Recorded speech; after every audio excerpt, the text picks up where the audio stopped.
नमस्कार दर्शक बंधु आज अनुचिंता जोता बा चप्पल जहाँ को आम संस्कृत में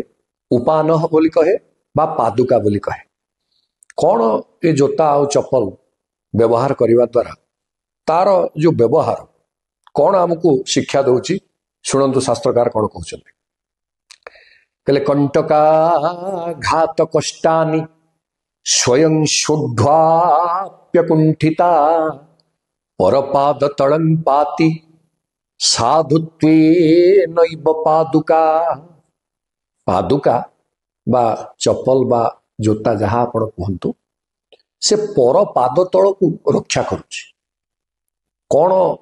केमिति रक्षा करुच्ची ना कंटका घात कष्टानि आमे रास्तार चप्पल पिंधिकी चलुचे कोठी गोड़ी कोठी कंटा या जो फोड़ी हमार कष्ट एटा से पादुका सहुची आ कौन करुच्ची ना पर पाद तलं पाति अन्यर पाद तल को सुरक्षा दउची निजे कंटा गोड़ीर फोड़ीबा बा भेद हबार कष्ट को स्वीकार करुच्ची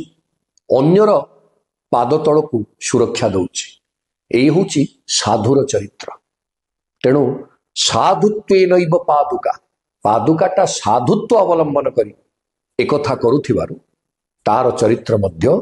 शिक्षार उत्स जीवन रे आमको बहु समय कष्ट स्वीकार करने को पड़िबो किंतु जदि से कष्ट अन्यर हित साधन करुची अन्यर कल्याण करुची परोपकार पई उद्दिष्ट से कष्ट सहिबा ताहले निश्चित भाव रे से कष्ट सहिबा स्वागत योग्य एवं से कष्ट सहुथिबा व्यक्ति प्रशंसार पात्र आसंतु ए कथा को शिक्षा करी निज जीवन को पुष्कल करिबा। जय जगन्नाथ।